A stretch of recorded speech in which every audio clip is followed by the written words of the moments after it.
প্রতিদিন মানুষ মারা যাচ্ছে বিভিন্ন ঘটনা আমরা দেখছি। হাসপাতালে হামে এখন পর্যন্ত 400-এর উপরে শিশু মারা গেছে। সরকার ইতিমধ্যে প্রায় 45,000 কোটি টাকা লোন করে ফেলেছে। দ্রব্যমূল্যের দাম আস্তে আস্তে বাড়ছে।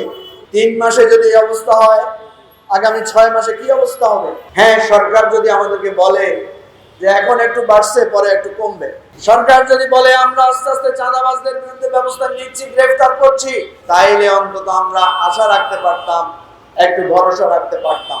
কিন্তু আমরা দেখছি প্রধানমন্ত্রী বলছেন পুলিশকে নিরপেক্ষভাবে, পুলিশকে অত্যন্ত আস্থা অর্জন করতে হবে, উনি বক্তব্য দিচ্ছেন। আর পুলিশের কর্মকর্তা ওনার সামনে বলছেন আমি জাতীয়তাবাদের একজন সৈনিক ছিলাম, এখনো আছে।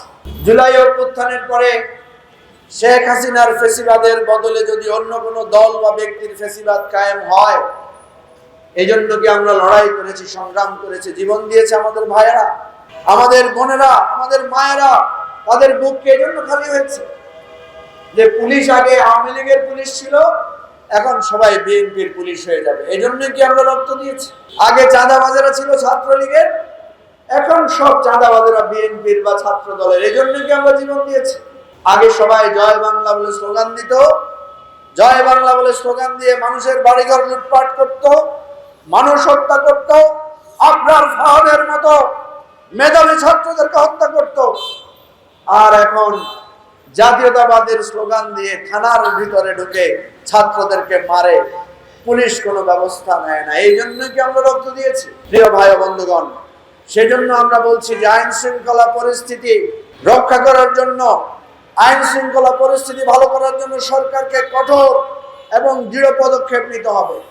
যদি সেই পদক্ষেপ নেওয়া না হয়, আস্তে আস্তে মানুষ ক্ষুব্ধ হবে, আস্তে আস্তে মানুষ হতাশ হবে, আস্তে আস্তে মানুষ বুঝতে পারবে আসলে যারা এতদিন আমাদেরকে বিভিন্ন 31 দফা 32 দফার কথা বলেছেন, যারা এতদিন আমাদেরকে ন্যায় বিচারের কথা বলেছেন, যারা এতদিন আমাদেরকে বলেছেন যে আগামী দিনের বাংলাদেশ হবে সবার আগে বাংলাদেশ, আমরা তখন বুঝবো যে তারা শুধু ক্ষমতায় যাওয়ার জন্য এই সমস্ত স্লোগান দিয়েছিলেন।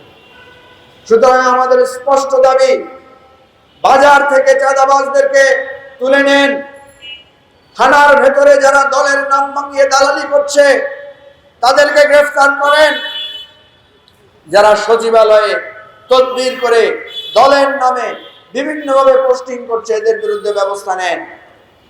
আমরা সব তথ্য কালেকশন করছি, সব নাম সংগ্রহ করছি, আমরা প্রত্যেকটা অন্যায়, অত্যাচার, দুর্নীতির শ্বেতপত্র প্রকাশ করব।